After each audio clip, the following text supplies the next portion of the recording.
Grâce à vos j'aime, vos commentaires et vos partages, l'algorithme de YouTube propose cette vidéo à plus de monde. Oui, vos commentaires, les j'aime sur la vidéo, tout cela évangélise des personnes en allant dans leurs recommandations. Alors surtout, continuez. Évangélisez.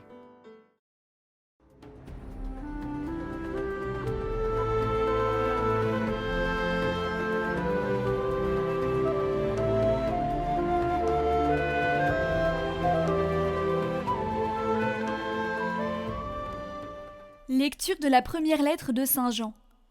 Bien-aimé, qui donc est vainqueur du monde? N'est-ce pas celui qui croit que Jésus est le Fils de Dieu? C'est lui, Jésus-Christ, qui est venu par l'eau et par le sang. Et non seulement avec l'eau, mais avec l'eau et avec le sang. Et celui qui rend témoignage, c'est l'Esprit, car l'Esprit est la vérité. En effet, ils sont trois qui rendent témoignage: l'Esprit, l'eau et le sang, et les trois n'en font qu'un. Nous acceptons bien le témoignage des hommes. Or, le témoignage de Dieu a plus de valeur, puisque le témoignage de Dieu, c'est celui qu'il rend à son Fils. Celui qui met sa foi dans le Fils de Dieu possède en lui-même ce témoignage. Celui qui ne croit pas Dieu, celui-là fait de Dieu un menteur, puisqu'il n'a pas mis sa foi dans le témoignage que Dieu rend à son Fils. Et ce témoignage, le voici. Dieu nous a donné la vie éternelle, et cette vie est dans son Fils. Celui qui a le Fils possède la vie. Celui qui n'a pas le Fils de Dieu ne possède pas la vie. Je vous ai écrit cela pour que vous sachiez que vous avez la vie éternelle, vous qui mettez votre foi dans le nom du Fils de Dieu.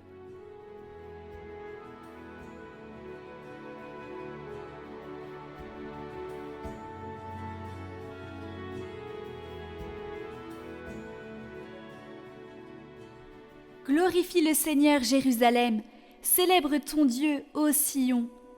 Glorifie le Seigneur, Jérusalem, célèbre ton Dieu, ô Sion.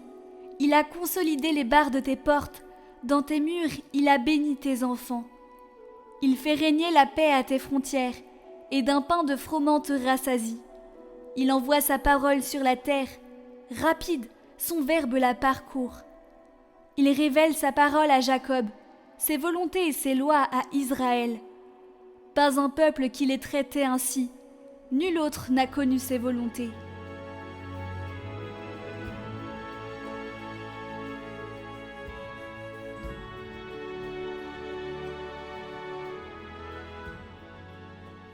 Évangile de Jésus-Christ selon saint Luc. Jésus était dans une ville quand survint un homme couvert de lèpre. Voyant Jésus, il tomba face contre terre et supplia: « Seigneur, si tu le veux, tu peux me purifier. » Jésus étendit la main et le toucha en disant: « Je le veux, sois purifié. » À l'instant même, la lèpre le quitta. Alors Jésus lui ordonna de ne le dire à personne. « Va plutôt te montrer au prêtre et donne pour ta purification ce que Moïse a prescrit. Ce sera pour tous un témoignage. » De plus en plus on parlait de Jésus. De grandes foules accouraient pour l'entendre et se faire guérir de leur maladie. Mais lui se retirait dans les endroits déserts et il priait.